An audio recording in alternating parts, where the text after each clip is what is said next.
Pois é, e a gente continua aqui na TV COP30 do Agro com muita informação, com esse time aqui de peso, no primeiro diário da COP com o professor Roberto Rodrigues, que vai estar com a gente todos os dias, de 17 às 18, uma hora, para a gente poder fazer um levantamento sobre o que está sendo discutido aqui na COP30. Afinal, são muitas discussões, né, professor? Como é que a gente consegue trazer as que são do agro, aquelas que são importantes, para que a gente continue dando cada vez mais voz ao nosso produtor rural. Obrigada, é um prazer te ter aqui. Queria que você falasse um pouquinho, né, sobre o nosso evento de ontem. A gente acabou de ver ali o nosso debate, né?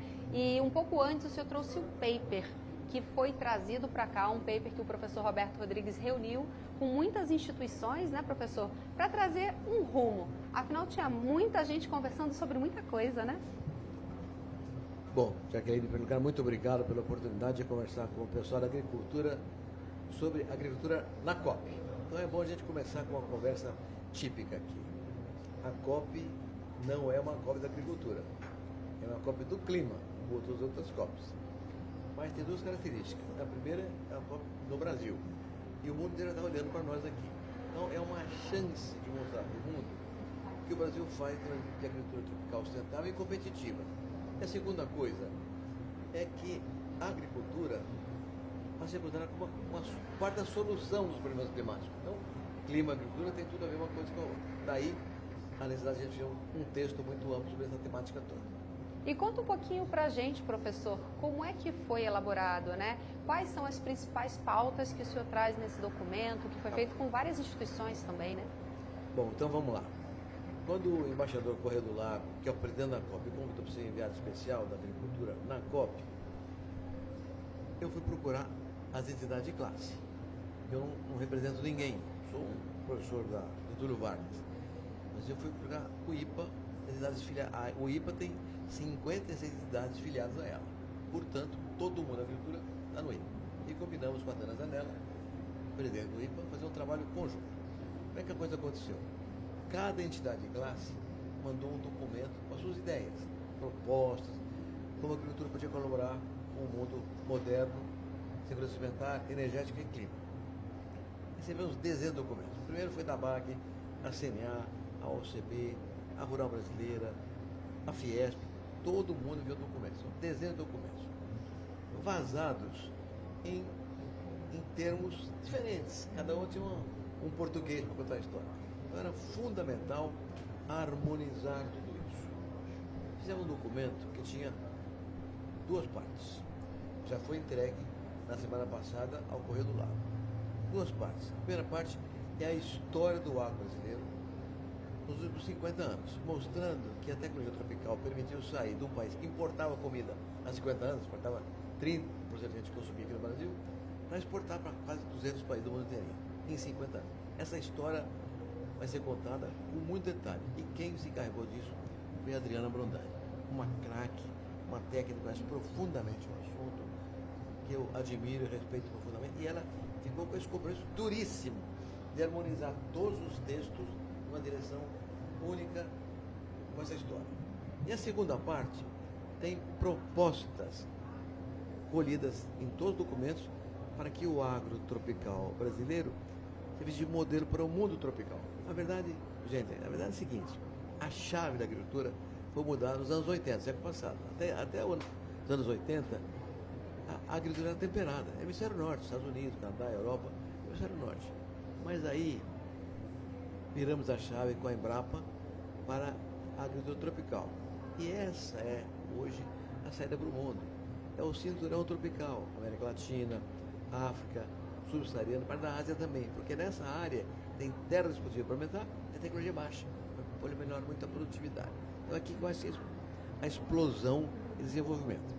E a Thalita, então, é responsável pela organização dos projetos que vieram de todos os documentos recebidos. Então, acho importante agora, já, a gente ouvir a Adriana, contar como é que ela fez o documento, o que está no documento que ela preparou, contando essa história do agro brasileiro em 50 anos. Exato, Adriana. Fala pra gente, né? Porque é um desafio. Quantas propostas? O agro tem em muitas frentes ao mesmo tempo. Como fazer esse resumo? Acho que mais do que propostas, não é? O agro tem história.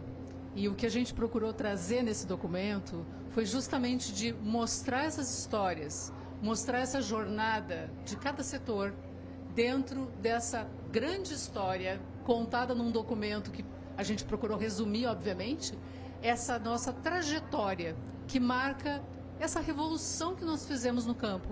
Então, o documento teve esse desafio de procurar trazer de cada setor os seus grandes marcos, que é onde a gente inaugura assim, o documento, trazendo os grandes marcos do setor que se refletem no nosso dia a dia do agro, no final das contas, com a contribuição de todos.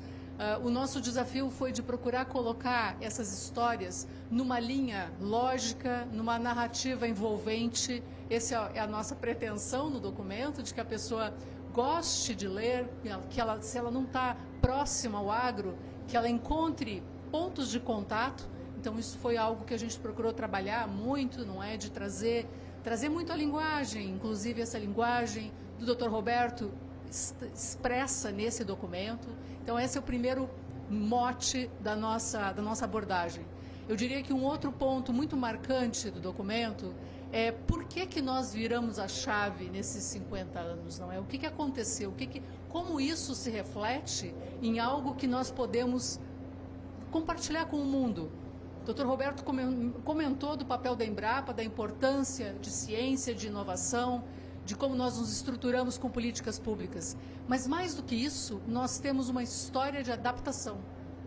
Porque nós conseguimos, em pouco tempo, não é, fazer uma grande revolução no agro. Então, nós temos realmente grandes marcos, grandes entregas que se traduzem numa história de adaptação. E hoje nós estamos aqui num evento em que a adaptação é tão importante, a adaptação climática. Então, nós temos realmente essa narrativa no documento de posicionar a agricultura tropical brasileira como uma referência, assim como outras regiões do mundo que também adotaram estratégias que são estratégias embasadas em ciência, que se refletem em adaptação e que nós temos como compartilhar com outros países. Eu acho que esse é um elemento importante no documento, que procura perpassar nos diversos elementos, nos diversos capítulos, e inclusive se reflete nas propostas. É o que a gente procura deixar, não é? Isso eu acho que é o grande legado do documento e que vai além da COP. Eu diria que realmente é algo para ser trabalhado além da COP30, para que se possa fazer essa troca, essa cooperação com os países, que é o que nós estamos preconizando aqui tão fortemente nos diversos painéis, não é, da COP30. E isso é super importante, né, professor? Porque a gente sabe que precisa falar muito mais, não só para fora do Brasil, até para dentro do Brasil. São muitas informações de muitos setores, mas se a gente não conseguir fazer isso que vocês fizeram ali na FGV, que foi juntar todas essas informações e dar um rumo, né? Quais são os próximos passos, os primeiros próximos passos, para que depois a gente continue dando outros, porque são muitos setores, mas eles têm atividades que são necessárias ser feitas em comum, né? Jaque, é isso mesmo. E com uma característica interessante que a Adriana captou criteriosamente. A verdade é a seguinte: o mundo contemporâneo enfrenta alguns problemas recorrentes. O primeiro deles é a segurança alimentar. Segurança alimentar não é expressão idiomática. Segurança alimentar é a única garantia que um país tem de ter paz política e social. Porque a agricultura é alimento, e alimento é paz. Então, sem segurança alimentar, não há estabilidade política na nação. Segundo, questão energética. A transição energética é fundamental. E o Brasil tem uma experiência na área energética. Nossa matriz energética é 50% renovável. Do mundo é 15%, um terço da nossa. Terceiro ponto, questão social. A desigualdade social. Então, a ideia nossa, que a Adri segmentou com força, é o seguinte: tudo que foi feito aqui é aplicável ao mundo tropical. Claro, considerando as desigualdades edafoclimáticas, institucionais, étnicas, tem muita diferença, mas o modelo é aplicável ao mundo tropical. Esse modelo vai gerar riqueza, emprego e renda nesses países mais pobres do mundo. Portanto, resolvendo a questão social também. Tudo isso, segurança alimentar, energética, social, acoplando a questão climática. Então, é um processo muito integrado, em que o clima, que é o objeto dessa COP, está tratado com energia, alimento e social. Então, é tudo muito bem tocado. E a Adriana tem muito número. A história cadeia por cadeia, com todos os números que aconteceram, como é que foi desenvolvendo. 50 anos de processo. Mas a Adriana deixou uma frase importante. Todo eixo é tecnologia. Ciência e tecnologia. O eixo original. E o resultado é produtividade sustentável e competitiva. Então, esse é o eixo. Tecnologia e agricultura. Mas, Adri, tem umas coisas que você falou, precisa contar aqui. Por exemplo, o tema das cooperativas do processo. Como é que é esse tema das cooperativas? Exatamente. A gente procurou destacar, não é, que essa tecnologia, ela chega porque alguém está fazendo essa entrega. Então, nós procuramos destacar um elemento extremamente importante na nossa história, que é o papel das cooperativas. E o cooperativismo tem uma relação tão direta, não só com essa entrega, mas com essa inclusão. Com a inclusão, com levar a tecnologia, com promover programas de sustentabilidade, com promover os programas que nós temos que resultam em práticas mais sustentáveis no campo. Então, um elemento, um pilar muito precioso, muito valioso, que nós também procuramos destacar em diferentes momentos no documento, porque é a nossa realidade. A gente não inventou nada, a gente não trouxe nenhuma história desconhecida. Deixa eu pegar aqui. A mágica do documento é só a verdade. Só a verdade. Exatamente. Ciência e tecnologia, o que nós fizemos. Então, é para mostrar para o mundo a verdade tropical. Desculpa. Não, perfeito. Eu acho que isso é interessante da gente abordar, não é? Nós não trouxemos um documento que ele está contando uma novidade. Não, ele não é uma novidade. É o que a gente faz. É o que a gente faz. Esse foi o papel do documento, de procurar trazer o que a gente faz. Estranho seria se nós trouxéssemos novidade, porque pareceria que a gente estava inventando alguma coisa. Nós só trabalhamos com as informações e procurando ser o mais inclusivo. Acho que um outro elemento também que a gente procurou valorizar é a diversidade da nossa agricultura, de que nós não temos uma agricultura, nós temos várias agriculturas convivendo em diferentes biomas no país e produzindo de forma tão diferenciada, mas convivendo. Essa convivência, essa coexistência, que é algo que a gente também destaca nas propostas, é o nosso DNA. Isso faz parte da nossa produção e isso também está bastante marcado ali. E para isso a gente precisa de ciência, de educação, de cooperativismo, dessa colaboração para que esses produtos, para que efetivamente a gente consiga fazer essa entrega.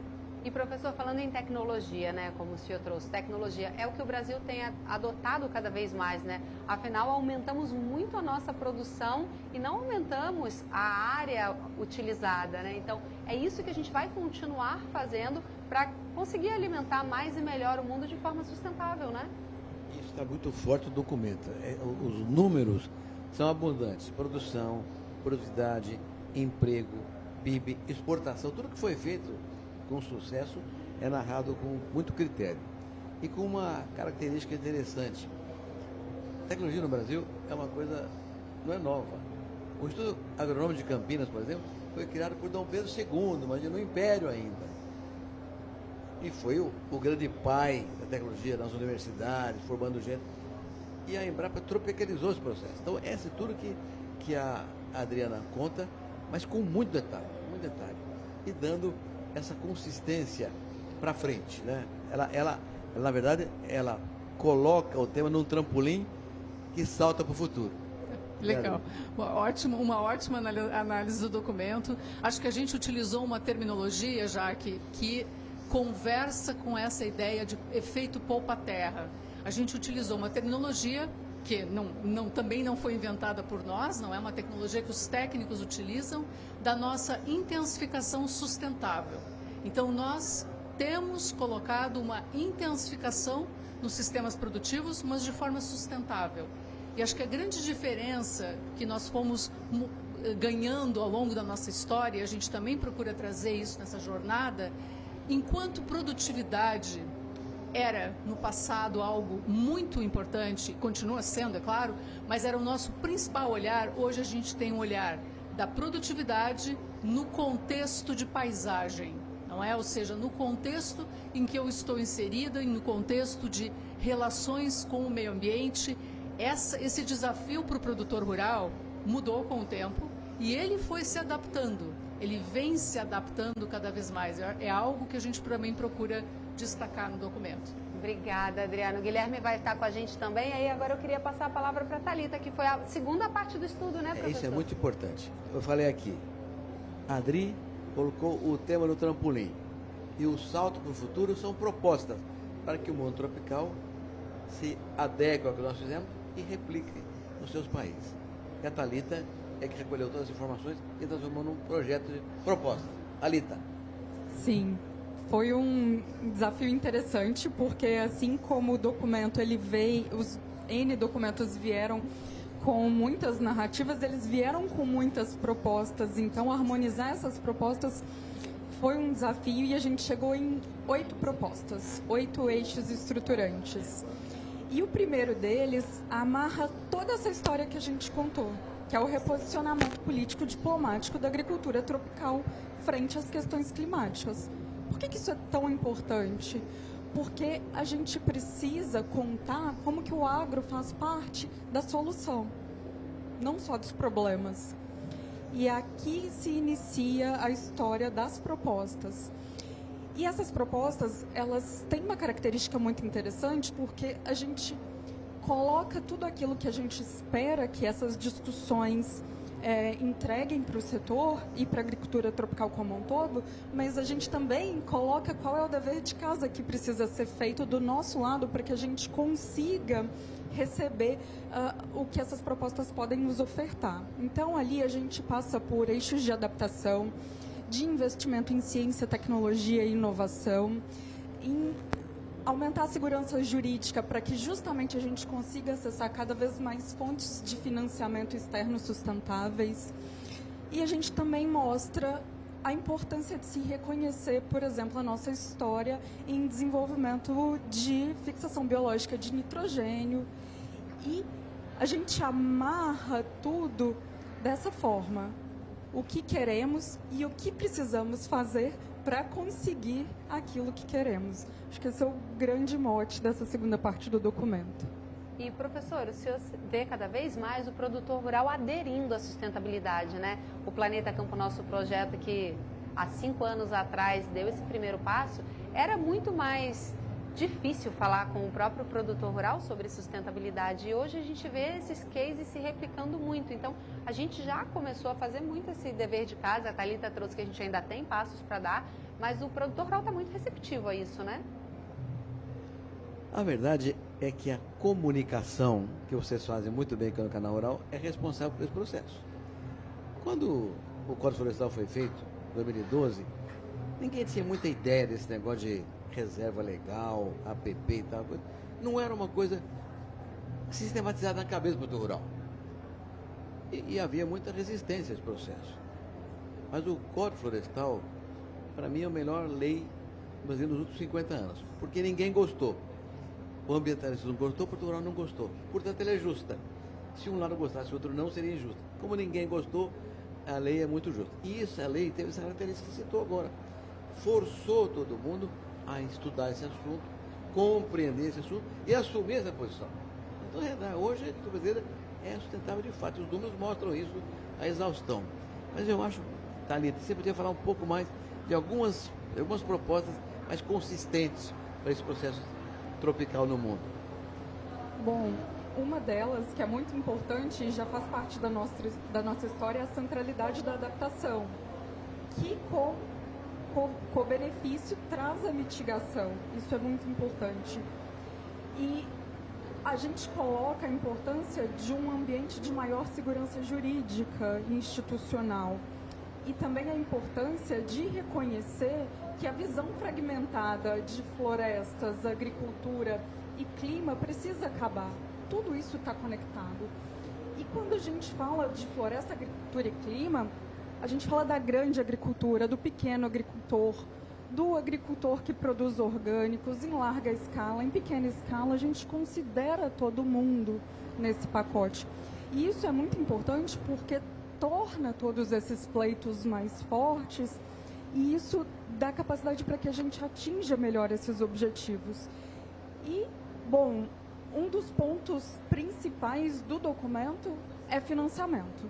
A gente precisa acessar financiamento para viabilizar e destravar todo o nosso potencial de desenvolvimento sustentável, de redução de emissões de gases de efeito estufa.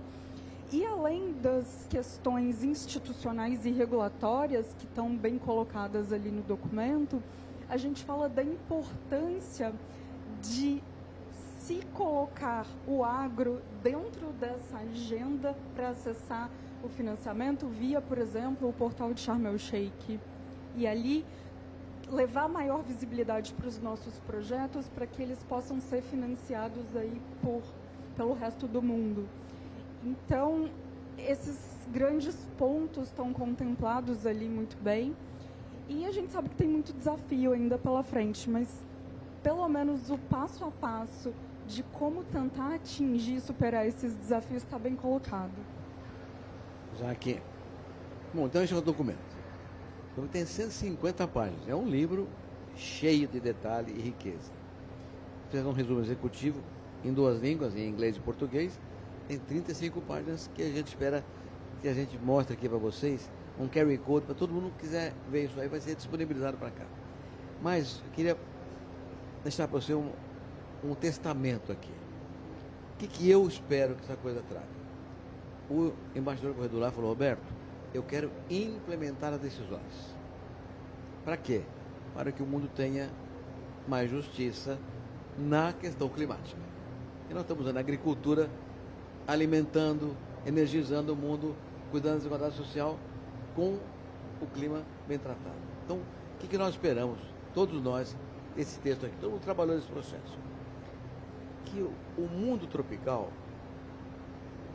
venha buscar este modelo criado no Brasil e transforme os países tropicais em fornecedores de alimentos, de energia, gerando emprego e renda, cuidando do clima. E, portanto, tratando da paz. Porque alimento é vida com paz. Agricultura é alimento com vida com paz. Então, essa cadeia de conhecimento é que nós imaginamos para que, no futuro de médio e longo prazo, Jaque, o mundo atribua ao Brasil a paternidade num processo de paz. Não é uma coisa romântica, é uma coisa pragmática, possível de ser conseguida, mas tem que haver uma série de coisas, entre as quais 2 principais. A primeira é financiamento, porque se não houver financiamento para isso, um país pobre não vai desenvolver tecnologia, nem que queira. E o segundo é que as regras de comércio sejam flexibilizadas, para que a gente tenha tranquilidade no acesso ao mercado. Então, esses 2 temas são fundamentais. E um deles, primeiro, financiamento, foi objeto de um debate que o Guilherme Bastos, que é o coordenador do Centro de Agronegócio da FGV, tratou hoje de manhã. Então eu queria que o Guilherme contasse um pouquinho como é que é a visão dele sobre o tema financiamento nesse processo de longo prazo. Guilherme. Pois bem, vamos lá, Roberto. Acho que a Thalita colocou muito bem, esse é um pilar fundamental para que a gente possa avançar nessa agenda de adaptação, né, às mudanças climáticas. Agora, uma coisa que a gente precisa pensar é o seguinte: todo financiamento, isso aqui não é dinheiro dado, então ele precisa ter um retorno. Para ele ter um retorno, né, isso daqui, a adoção dessas práticas no âmbito da propriedade rural, ela tem que fazer um sentido econômico. Ela precisa ter uma economicidade, uma viabilidade, né, para que o produtor siga nessa toada.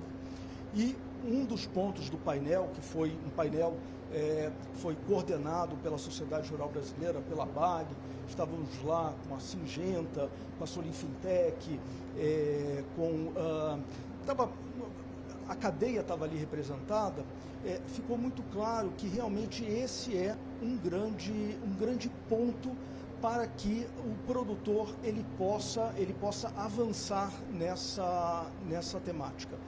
Por exemplo, o programa Reverte da Singenta, ele tem um apoio do Banco Itaú, né, onde ele concede ali períodos, né, períodos de carência, taxas de juros menores do que a de mercado, para você estimular isso.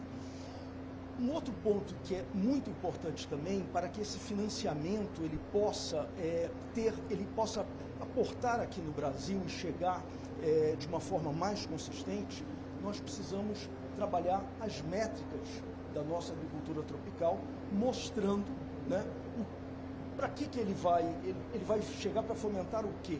Né? E a gente precisa mostrar o retorno da adoção dessas práticas em termos de redução de carbono, em termos de acúmulo de matéria orgânica, de carbono no solo, estoque de carbono no solo e outras viabilidades que a gente mostra com os trabalhos da Fundação Getúlio Vargas, que são os impactos socioeconômicos também dessas atividades. Então, eu diria assim, temos um mundo aí para avançar, mas eu diria que, antes de tudo, a gente precisa realmente certificar que o produtor ele tenha esse retorno econômico para ele avançar nessa agenda. Então, seguro rural. Tá. É isso, né, professor? A gente fala muito sobre o seguro rural, que eu acho que é importantíssimo trazer, né? O produtor rural, ele precisa ter uma segurança e está cada vez mais difícil conseguir fazer esse seguro rural, né?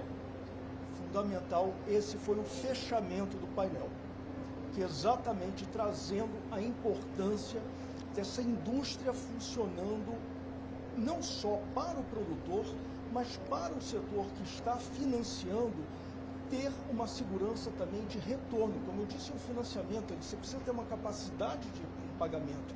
A adoção dessas práticas, muitas vezes, na hora que você vai ver, você não tem um resultado imediato. Né? Ele tem, eu diria, num gráfico, uma barriga, né? Onde ele vai ter esse retorno mais à frente. Então, você precisa ter essa segurança. A ausência do seguro, ela vai acabar impactando nas taxas de juros que vão estar disponíveis para esses produtores.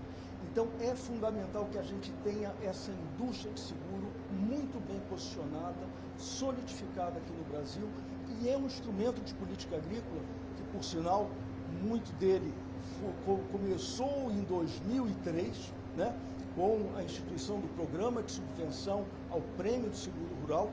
Ele precisa ser mais ampliado, não só em termos de produtos, mas em termos geográficos no Brasil.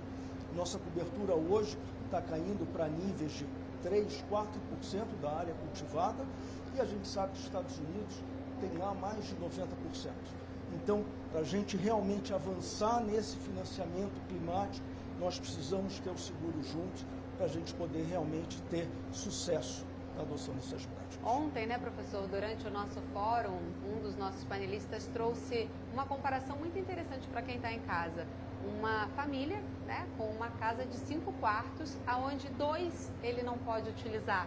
Né? É um pouco do nosso produtor rural hoje. E quando a gente fala aqui nessa região, por exemplo, né, são 4 quartos, às vezes, que a família não pode utilizar porque ela está realmente ajudando a natureza. Então, como conseguir de volta para que ela consiga a subsistência, muitas vezes, né, professor? Porque tendo só 1 quarto, às vezes com 4 filhos, fica difícil, né? E tem outra. Não pode usar, mas tem que pagar pela conservação. E tomar conta para que ninguém faça besteira, não roube, não faça bobagem. Então, é realmente um processo muito difícil para a gente. Mas, já que ontem, no evento do Agrotalk, lá do Fórum Planeta Campo? Fórum Planeta Campo, foi maravilhoso, porque nós ouvimos, inclusive, uma coisa importante. Vocês provocaram a questão internacional com a Apex, né? E nós ouvimos ontem eventos de empresas que fizeram trabalhos espetaculares na sustentabilidade, muito concretos com a lei existente hoje. E a ideia que surgiu foi que a Apex banque um evento na Europa, outro na Ásia, outro na América do Norte, mostrando as empresas brasileiras que fizeram bem feito. O que foi, então não é contar uma teoria, é quem fez os resultados que foram feitos na sustentabilidade, para que a imagem também avance. Isso é muito importante. Mas, Jaque, vamos falar um pouquinho de outras coisas aqui.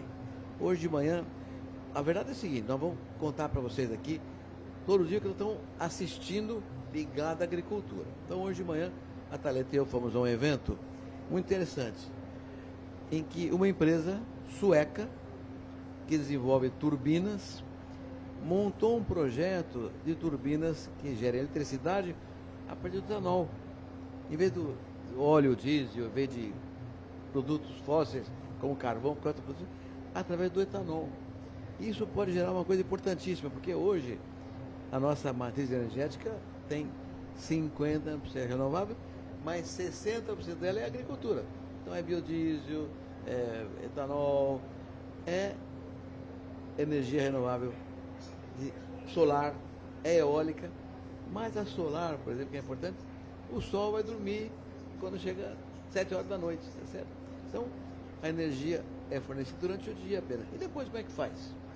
Então, a ideia é que essas turbinas sejam colocadas nas próprias usinas de etanol e dali já a distribuição já seja feita a partir do encerramento da solar. Então, isso é mostrar que nós estamos trabalhando com temas revolucionários e novos que vão melhorar ainda mais a nossa matriz energética, que já é a mais renovável do mundo. É importantíssimo, né, professor? E até trazendo, você estava falando um pouco da nossa discussão ontem com a Apex e a importância da gente falar para fora. A gente estava na CNA também conversando, parece que a Austrália já ficou interessada na AgriZone, para possivelmente levar uma AgriZone para lá na nossa próxima COP. Então é o Brasil fazendo história quando a gente fala da agricultura, né? Imagina o quão importante seria, mas aí também é importante, principalmente você, né, essa sumidade que todos sabem do assunto, ajudar a gente a mostrar para essas empresas, porque a gente viu que aqui na AgriZone, no início, algumas ficaram receosas em participar, porque a COP ela sempre falou muito para fora da porteira, né, sempre a sociedade civil. Então, o próprio agronegócio ficou um pouco com medo de se posicionar, né? Mas quem não se posiciona já está se posicionando, certo, professor? Então, a gente precisa cada vez mais se unir para mostrar o nosso agro. E aí, precisa governo e setor privado trabalhando juntos. E a Apex é a agência de promoção e exportação, é órgão do governo, tem recurso para isso. Então, vamos trabalhar com o recurso da Apex e a informação privada e mostrar lá fora o que o Brasil faz de verdade. Isso que é espetacular. Mas eu queria pedir ao Guilherme aqui mais um pouquinho do testemunho dele.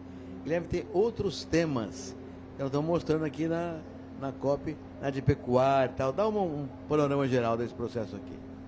Então, a gente está agora, acabou de apresentar um trabalho que fizemos junto à ABIEC para mostrar os dados aí da pecuária sustentável, né, como a pecuária, e olhando aí uma trajetória até 2050, como ela tem a possibilidade de contribuir com a redução das emissões, seja adotando práticas que estão ali listadas no nosso plano ABC+, né, que inclusive a gente tem que sempre reforçar, o Brasil já tem essa agenda já há muito tempo, né, e a gente precisa exatamente trabalhá-la mais em termos de números, e foi isso que fizemos hoje mostrando aqui com a BEC.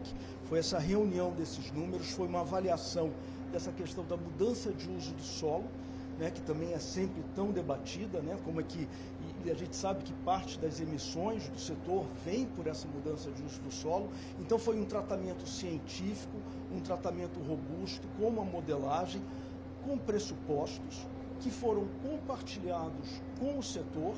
E, é claro, sempre tem espaço para melhoria, mas mostrando que dentro da agenda que o setor hoje tem, com os compromissos de não desmatar, de adotar essas práticas de baixo carbono, a gente tem aí uma redução de até 80% nas emissões com relação ao momento atual. E é muito importante esse estudo, né, Guilherme? Conta pra gente alguns números e qual é essa projeção, né? Como a gente está hoje e como é que vocês veem o futuro se tudo continuar do jeito que está? Porque se ainda continuarmos aumentando a produzir dessa forma, podemos ser ainda melhor, né? Eu acho que a gente tem que considerar também, e como foi muito bem falado, o setor ele vem sendo registrado aumentos de produtividade muito expressivos. Há também nessa projeção uma redução na área disponibilizada para pastagem. Parte dessa área ela vai entrar para a agricultura.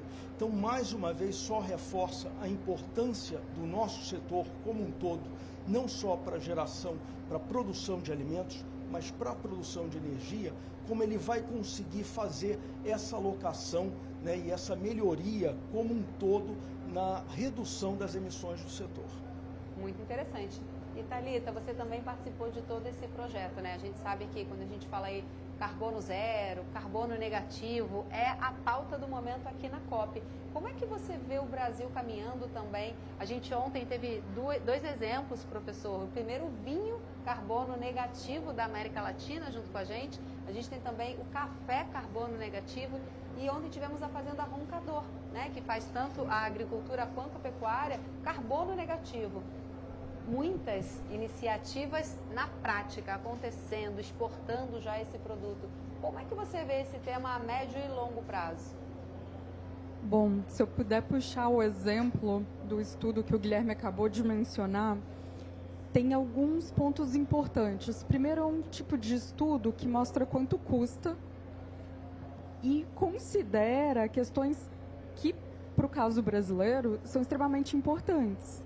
Primeiro, oferta de uso da terra e, segundo, demanda global por esses alimentos e essa dinâmica entre diferentes países.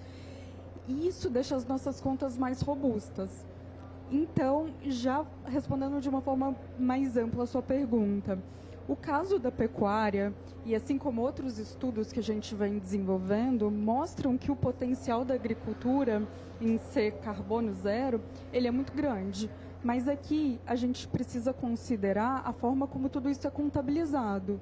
Hoje, o setor agropecuário entra no nosso reporte de emissões como um setor emissor, porque tudo aquilo que o setor remove, ou seja, o balanço, né, o que emite menos o que remove, ele não é apresentado. Essas remoções elas entram em uma outra categoria, chamada uso da terra. Então, aqui a gente já começa com uma dinâmica de métricas e metodologias que precisam ser ajustadas para refletir a nossa realidade tropical. E aí, bom, o caminho começa a ficar mais simples, né? Ainda tem muitos desafios, mas só de representar a agricultura tropical e a dinâmica dessas emissões de uma forma mais assertiva, a gente já consegue considerar esse balanço na conta, e isso é muito importante, porque aí a gente consegue usar esses exemplos reais, como o da Roncador, como do vinho carbono negativo, do café carbono negativo, para conseguir chegar a atingir os compromissos aos quais nós estamos nos propondo aqui na Conferência do Clima, e o setor também pode contribuir com a redução das emissões do país como um todo. É importante, né, professor? Porque quando chega na mesa do consumidor e ele olha e é impactado, nossa, carbono negativo, significa que estamos fazendo alguma coisa, né? Que o agricultor, que foi quem produziu aquele produto, faz com que cada vez mais essa distância seja encurtada, né? Então, como o senhor mesmo trouxe no início, não é a COP da agricultura, é a COP do clima, mas se essa COP do clima não olhar para a agricultura, a gente não vai conseguir esses avanços que a gente precisa ter, né? Aliás, você ouvindo aqui o Guilherme e a Thalita, por sinal, ela é a coordenadora do Observatório de Economia da GV. Uma cientista nesse processo aí. Você ouviu a Thalita e o Guilherme, o que você conclui? Nós ouvimos a história que a Adriana contou com precisão. O que está sendo mostrado com o trabalho dos dois, aqui contados, é que a história não acabou. O processo continua. E o que o Brasil fez de agricultura tropical não é uma coisa encerrada. A Thalita falou bioinsumos, por exemplo. É um processo em andamento crescente do Brasil. A questão da bioenergia, do biocombustível, é crescente no Brasil. Então, o que é importante, gente, é a gente considerar o seguinte: um documento que foi colocado, preparado pela Adriana, conta uma história de vitória, ciência, sustentabilidade. Mas é uma história dinâmica, isso não acabou. Continuamos. Aliás, aqui na AgriZone, a Embrapa é uma coisa espetacular. Aqui é um centro da Embrapa, aqui em Belém do Pará. Mas a Embrapa fez uma vitrine de tecnologia. Você anda e vê no campo o que foi a soja de carbono neutro, o que foi o café de carbono neutro. Você vê o que foi feito de verdade e o que está sendo feito para frente. Ou seja, o Brasil não é um exemplo estático, é dinâmico, é um processo permanente de avanço que a ciência trouxe para o produtor rural brasileiro, incorporou e trabalhou. Então, isso é espetacular. Ciência, empreendedorismo e tem que comunicar direitinho. Exatamente, para isso que o Canal Dela está aqui, né? A gente está 6 horas diárias, todos os dias com vocês durante a COP, trazendo todos esses resumos, que como o professor bem colocou, né, a gente está com tudo aqui reunido dentro dessa AgriZone e cabe ao Canal Rural, que é o veículo de comunicação do produtor há 29 anos, e a gente teve uma novidade a semana passada junto com a CNN, então vamos ser aí parceiros CNN, por quê? Porque a gente precisa mostrar o agro que acontece, né? Não é só ser um setor dentro da CNN que ainda vai começar a desenvolver, mas montar projetos em comum para que a gente consiga falar exatamente do campo até o prato, até o consumidor final, e a gente está muito feliz aí com essa parceria para reverberar mais e mais o Ruralize-se, né? A gente quer trazer, porque cada vez mais, professor, todos gostam do lifestyle, né, do campo. Ir para o campo, ir para a natureza, respirar o ar puro, parar com toda essa tecnologia. Então todo mundo tem essa conexão. Falta só que a gente comece a mostrar que não é só isso, né? Não é só o final de semana, tem pessoas que vivem lá e que todo esse setor pode movimentar uma economia. Afinal, o agro que está movendo a economia do Brasil há alguns anos, né? Se a gente tira o agro, essa conta fica difícil, né, professor? E tem que contar isso. Vou contar uma história para vocês. A Jaque nem sabe. Ela falou aqui agora que o Canal Rural fez 29 anos. Faz 29 anos esse ano. Vou te contar uma história. Eu tinha feito uma cirurgia, estava na fazenda, repousando a cirurgia, recuperando a cirurgia.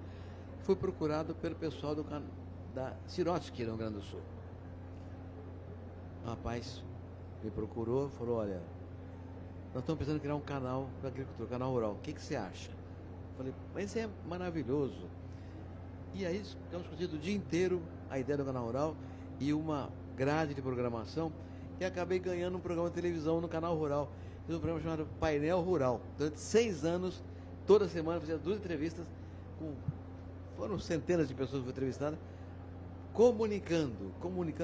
E isso acabou me dando até um protagonismo maior do que eu já tinha na liderança rural. Então, eu estou ligado com tecnologia, com associativismo e também com a comunicação no Canal Rural. E eu vou contar uma coisa que o senhor não sabe. A gente tem imagens do primeiro dia do Canal Rural no ar com o senhor, que a gente vai colocar no ar essa semana mostrando, porque é isso, né? É sobre essa conexão. Mostra não, era muito mocinho, agora tô velho, culhambado. Não, professor, você sempre com a gente aqui, né? Fazendo com que o agro se posicione, porque o brilho no olhar do professor Roberto Rodrigues, quando a gente procurou lá no início, 1 ano atrás, a gente começou a falar dessa COP, porque o nosso medo no Canal Rural é que o agro não fosse posicionado da forma que ele realmente merece. Então a gente conversou muito com o professor Roberto Rodrigues, com a Silvia Mais Roá, o nosso presidente Júlio Carnino, trouxe todo mundo para a mesma pauta, falando como é que a gente consegue unir forças, né? Como o professor falou, é a comunicação, é a tecnologia, a Embrapa como, né, a atriz principal dentro disso tudo, e o professor que fez esse documento para que todos os setores, para a gente conseguir resumir em um único documento, né, professor, para explicar. Afinal, dentro de casa já é difícil a gente falar com o público final, ainda mais numa COP que traz aí tantos países com agriculturas diferentes, com culturas diferentes, né? Então, sim, o Canal Rural está aqui para isso, para comunicar cada vez mais, e os debates continuam, né? O senhor trouxe muito, e que está nesse paper, o nosso protagonismo também com os biocombustíveis, né, professor? Se o etanol não fosse brasileiro, ele já seria o combustível que estaria, né, em vigor com potência máxima. Mas como é brasileiro, a gente tem uma certa dificuldade. Mas, se a gente continuar batendo nessa tecla, o senhor acredita que a gente vai conseguir chegar lá? E o etanol tem uma coisa nova, relativamente nova, porque ele era basicamente vinha de cana-de-açúcar. Então a cana-de-açúcar era o processo de geração. E muitas vezes, você chegava em fevereiro e março, que as usinas estavam paradas no centro-sul do país, e o etanol ficava escasso. Também a preocupação ia faltar etanol, muitas vezes era obrigado a baixar a mistura, poder chegar na outra safra. Essa é a preocupação. Agora, com o etanol de milho, acabou o problema. O etanol tem no Brasil, e outra, no Brasil inteiro. Antigamente o etanol era mais centro-sul, né? São Paulo, Minas Gerais. Agora, no norte, Batopiba, né? Então hoje tem etanol no Brasil inteirinho e o ano inteiro. Isso dá uma folga para o setor e acaba com a imagem. Eu também trabalhei no começo do Proálcool. Havia uma dúvida muito grande. Quando o Proálcool foi criado, faz 50 anos, 75 foi criado o Proálcool, havia uma dúvida, porque havia gente que era contra, não gostava da ideia, e surgiu um pensamento que ganhou corpo, dizendo, vai faltar comida. Porque todo mundo plantar cana, não vai ter comida, não vai ter arroz, feijão, não vai ter milho, não vai ter soja. Foi o contrário, porque as indústrias de etanol foram para frente, saíram da fronteira agrícola tradicional de cana e foram para pasto. E a pecuária não era um setor muito avançado naquele tempo, era mais ou menos modesto o setor. Só que quando a cana foi plantada em fazendas de pecuária, os produtores assumiram mecanização, contrataram geralmente. Os produtores deram uma revolução. O pecuarismo é uma revolução no Brasil. E passou a fazer grão. Então o que aconteceu de concreto? A produção de grãos cresceu nesses 50 anos muito mais que a produção de cana. Portanto, o etanol produziu mais alimento, ao contrário do que pensavam as Cassandras do agronegócio. Isso é que é formidável. E agora mais ainda, porque agora o etanol de milho gera um farelo, que é o DDG, para alimentação animal. E o biodiesel de soja gera farelo de soja. Então, hoje, a agroenergia é mais ainda um fator de alimentação. Agricultura circular. O Brasil é um exemplo para o mundo inteiro. E esse vai ser um debate que a gente vai trazer ali na Blue Zone, né? Na semana que vem, a gente vai estar com certeza muito em cima dessa pauta. E falando em Blue Zone, né, professor? Foi aberta ontem, discussões continuam. O que o senhor achou, né? Da nossa Blue, da nossa Green Zone, da AgriZone? O Brasil está se posicionando bem nessa COP? Bom, a AgriZone é um modelo inédito, né? É a primeira vez que uma COP tem uma agricultura exposta com vigor, como é aqui na AgriZone, com ênfase para o trabalho da Embrapa. A Embrapa fez um trabalho espetacular. Agora, a Blue Zone e a Green Zone são duas regiões diferentes da COP. A Blue Zone é onde se reúnem os governos para discutir temas de governo. Todo mundo participa, mas é lá que a decisão vai ser tomada. As discussões entre governo, representantes de governo, vão ser tomadas. Essa COP está com menos gente, tem menos governos, menos países, mas a ideia é chegar a uma conclusão favorável para a redução de emissões de carbono para resolver a questão do clima. E a Green Zone é uma área em que existem os eventos paralelos entre governos, setor privado, do mundo inteiro, para discutir centenas de temas. Então, para ter uma ideia, aqui na AgriZone, que é só agricultura, vai ter 400 eventos ao longo da COP. 400 eventos, num lugar. Agora, a Blue Zone, mais, e Green Zone, mais ainda. Então, juntar tudo isso numa definição final é um trabalho de gigantes. Mas estamos caminhando bem, viu? Estamos caminhando bem, por enquanto, indo bem. A gente ouviu hoje muito ali na Blue Zone também que essa é uma COP da realização, porque veio se falando muito, né? Vamos fazer, vamos fazer, vamos fazer. O Brasil já tem feito, né, o seu papel, como a gente está discutindo aqui desde o início desse painel, mas é a COP da realização, professor? O embaixador Correia, que é o presidente da COP, tem 1 ano de mandato, né? E as COPs sempre foram muito importantes para discussões, elaboração de temas, de propostas, mas eles não foram implementados por circunstâncias, faltou financiamento, faltou alguma coisa para realizar. O embaixador Correia do Lago, eu conheço há mais de 30 anos, é um homem realizador. Ele falou, eu vou implementar decisões dessa COP, nas COPs anteriores. E a agricultura vai ter um papel central nessas realizações. Então, eu estou muito confiante que nós vamos ter implementação de medidas importantes para que a agricultura brasileira tenha um papel central no mundo inteirinho, como balizador e equacionador de problema do clima também. Então, acho que vai acontecer coisa boa, viu, Jaque? Vamos pensar positivo aqui, né? Se pudéssemos realizar os nossos desejos, Thalita, falando da COP da realização e do carbono zero, do carbono neutro, quais seriam as realizações que poderíamos colocar? Então, se a gente conseguir esse passo, a gente vai ter uma agilidade maior para os próximos. A questão do reposicionamento da agricultura frente às questões climáticas, a agricultura como parte da solução. Político, né? Político-diplomático, exatamente. Mostrando aqui, na prática, que sim, isso acontece.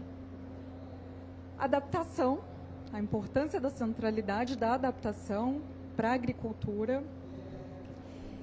E destravar o financiamento climático para que a gente consiga ter acesso. E aí é uma questão entre países desenvolvidos e países em desenvolvimento, que tentam sempre chegar nessa cifra mágica, mas acaba se tornando mais uma queda de braço aí. Então, a gente tem que aguardar até o final para ver quais vão ser os caminhos.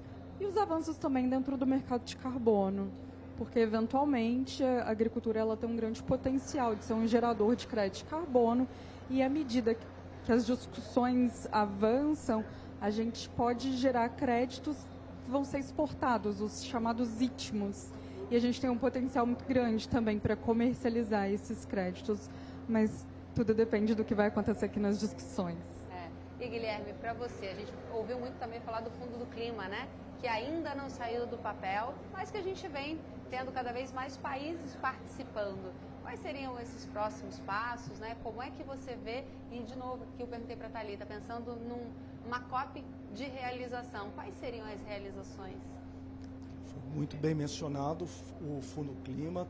Temos esse fundo, então, das florestas tropicais para sempre, né, que está mostrando aí, pelo menos, uma sensibilização do mundo, né, para compartilhar também, como a gente falou aqui, o produtor que está provendo esse serviço ambiental, ele tem um custo de monitoramento, tem um custo de manutenção, né? Você tem lá com as equipes, né, fazendo todo o monitoramento da biodiversidade e tudo mais. Então isso precisa ser ajudado e isso tem que ser diluído ao longo da cadeia, né? Então esse é um ponto.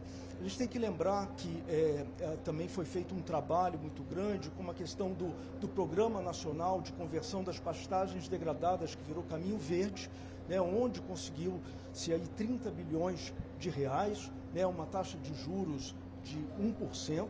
Né? É claro que isso para o produtor hoje não chega a 1%, porque os bancos que estão aqui adotando têm que fazer um blend com relação à taxa de juros, mas hoje até no evento lá, o Itaú dizendo assim, olha, isso aqui chega a 4, 5 pontos percentuais abaixo da taxa de mercado, então já é um estímulo, né? E temos também o Eco Invest, né, que foi também todo um trabalho de movimentação. Então é isso, o trabalho realmente de trazer esse recurso, né? E como eu disse, a gente precisa repagar esse recurso. E um outro ponto que eu acho que é um desafio muito importante que a gente tem que pensar é na inclusão do pequeno produtor, né, para essa questão do financiamento climático. E aí a gente tem aqui, né, a OCB também ajudando, patrocinando aqui a AgriZone. É fundamental o cooperativismo ou associativismo para permitir que esse pequeno produtor se inclua nesse processo. A gente sabe que esse processo de fazer o monitoramento, fazer a mensuração, ele é oneroso, ele demanda tempo. E muitas vezes você não tem a equipe de gestão necessária para poder fazer tudo isso. Então as cooperativas são fundamentais para essa inclusão do pequeno produtor nessa agenda aí de mudanças climáticas. Importante, né, professor? Essa fala do Guilherme é muito importante porque ela se complementa com o trabalho da Adriana. A Adriana colocou o cooperativismo como um fator central de inclusão, não só de pequenos, mas de médios também, numa harmonização de interesses e resultados. E aí, o que o Guilherme está dizendo é que ele está confirmando e consolidando o trabalho da Adriana. O cooperativismo não é um processo passado, é mais do futuro. E agora, então, com a questão da inteligência artificial, a tecnologia é um fator que foi bem distribuído, pode ser um fator de exclusão social. Quem incorpora a tecnologia vai para frente, quem não incorpora morre no processo. Então as cooperativas têm esse novo papel agora. Lembra muito bem o Guilherme, trazer inovações tecnológicas para que o pequeno também tenha acesso e, portanto, inclusão no mercado. Isso é muito importante, professor, e quando a gente começa a mostrar algumas iniciativas, ontem no fórum também, nós tivemos o Prêmio Planeta Campo de Produção Sustentável, que há 4 anos premia pequeno, médio, grande produtor rural. Esse ano trouxemos a agricultura familiar e também a agroindústria. Então, mostrando que você não precisa ser só grande para ser sustentável, para fazer as boas práticas. E a gente ouve muito quando a gente conversa com esses produtores, a importância de receber um prêmio é falar para ele, continua, esse é o caminho, né? Dá um gás maior para que esse produtor continue. E ontem também, pelo primeiro ano, a gente teve o prêmio do Fundo JBS pela Amazônia. Muito importante porque são 1.400 produtores aqui na região e que mudaram a vida. E a dona Angelita, que foi a vencedora do primeiro lugar, foi muito bonita a declaração dela, que ela falou, foi um anjo que chegou lá em casa, o técnico é o meu anjo, porque mudou a vida. Então, quando a gente consegue o investimento e mostra o que fazer, esses pequenos produtores juntos podem fazer uma mudança radical, né, professor? O texto da Adriana leva isso em consideração. Tanto o texto da Adriana como as propostas que a Thalita colocou aqui, leva em consideração o pequeno, o médio, o grande, na mesma posição de anseios, de desejos e de incorporação tecnológica. Então, o processo é esse. O nosso documento não separa um do outro. É todo mundo produtor rural, pequeno, médio ou grande, e todos demandam as mesmas tecnologias e tem que ter a mesma tecnologia para ter o mesmo sucesso. Então, isso está bem claro no documento. E quanto mais também a gente precisa que a iniciativa pública, junto com a iniciativa privada, junto com a sociedade civil, entendam, né, que com financiamento, com informações, e por isso o Canal Rural está aqui, por isso todos os dias a gente debatendo esses temas, a gente vai conseguir dar os próximos passos. Uma das coisas, a gente viu até algumas interrupções ali, mas menores até do que eu vi em outras COPs, né, professora? A gente imaginou que fôssemos ser até mais atacados do que estamos sendo, então eu acho que cada vez mais o público final tem entendido a gente como estamos no caminho, né? Não vamos dizer que já estamos com o dever de casa pronto, mas estamos no caminho e estamos indo muito bem, né? Porque a gente começa a mostrar resultados. A gente ontem teve também a Fazenda Roncador e o Peleco falou que há 30 anos ele faz a mensuração, ou seja, ele começou com 14 anos, está com 45, né? E ele olha ali mais de 3 metros de raiz e que ele vê, né, essa mensuração ali do carbono que acontece embaixo da terra, ou seja, metrificar, ter as informações, fazer o que vocês na FGV fizeram, trazer todas essas informações, porque contra fatos não há argumentos, né, professor? Não tem como o mundo não entender que a gente está fazendo se existem provas reais disso, né? Inclusive, no tema do carbono, nós vamos fazer 2 eventos na Blue Zone. Um deles é sobre agroenergia, com trazente de álcool de cana, álcool de milho, biodiesel, a indústria automobilística, todo mundo falando no SAF, que é combustível para o futuro, para aviação e tal, para navegação. Então, vamos tratar do tema de agroenergia muito. E o outro é carbono e pecuária. Tem uma conversa muito recorrente de que, por causa de gestão do boi, da vaca, eles emitem arrotos que têm metano. E que isso é uma perturbação para a questão de atmosfera, de gases de efeito de estufa, etc. E nós estamos mostrando, junto com a Embrapa, que uma pastagem bem feita sequestra carbono. E com floresta junto, a carbono neutro. Então, é isso aí. Nós temos que buscar cada vez mais ciência e tecnologia que permita melhorar a produção com sustentabilidade. De tal forma que o agro seja a solução para o clima mesmo, e não teoria. Não, isso é importantíssimo, né, Thalita? A gente está aqui já indo para o final. Queria que você deixasse, né, um pensamento para a gente. É o primeiro dia desse diário da COP com o professor Roberto Rodrigues, ainda teremos muitas discussões, só começou, né, toda essa COP. O que você espera da COP 30 no Brasil? Eu espero que a COP 30 seja um ponto de mudança para contar a história do agro tropical frente às mudanças climáticas, não só dentro de casa, mas também para o mundo todo. A importância da geração de energia limpa, da produção de alimentos, da segurança alimentar e energética e os benefícios climáticos, sim, que são possíveis, viáveis, mensuráveis. E a gente tem uma história dos últimos 50 anos que é muito bonita e pode ser ainda mais bonita daqui para frente. Eu espero que essa COP seja uma grande vitrine para isso tudo. E para você, Guilherme, o que você gostaria, né, que ficasse da COP 30 no Brasil? Veja que eu acho que esse é um momento em que a gente está vendo uma coordenação do setor em cima de um tema e que isso perdure, porque a gente sabe que tem uma travessia ainda grande para ser percorrida, né? E o setor ele precisa ajudar a mostrar esses dados e deixá-los de uma forma que seja verificável. Então, todo esse momento que a gente está passando, né, eu espero que a gente consiga consolidar, solidificar essas nossas bases para mostrar essa nossa trajetória e como a gente pode, de fato, contribuir e mostrar não só para o restante do mundo, mas para os outros países de clima tropical que estão ali entre os trópicos, que eles possam realmente aprender com a gente e poder. E a gente sabe que a Austrália, né, já está vendo, como foi muito bem mencionado, olhando realmente a gente com esse. Então, esse aprendizado com a coordenação do setor, a gente precisa solidificar e a gente espera que isso aqui seja um ponto de partida para a gente mostrar aí a nossa riqueza. O ponto de partida já foi esse documento, né, que vocês reuniram, o professor Roberto Rodrigues, o QR Code a gente vai deixar também disponibilizado no site do Canal Rural. A ideia é que reverbere, né, professor? Que a gente fale todos os dias, que a gente mostre todos os dias. E queria também, professor, no primeiro dia que a gente está aqui juntos, o que o senhor espera dessa COP30, né? Como podemos ajudar cada vez mais a informar o público de casa e a trazer essas discussões de um público tão pequeno, né, para esse público maior? Olha, nós estamos aqui numa reunião em que tem 4 jovens. A Thalita, você, o Guilherme e a Adriana. E um velhinho. Portanto, 4-1. O que eu espero é que essa juventude que vocês representam, competente, tecnicamente bem preparada, idealista, nacionalista, faça cada vez mais um trabalho que permita ao agro brasileiro ser aquilo que eu sonho há 50 anos. A salvação da segurança alimentar, energética, das desigualdades sociais e do clima, trazendo paz para o mundo.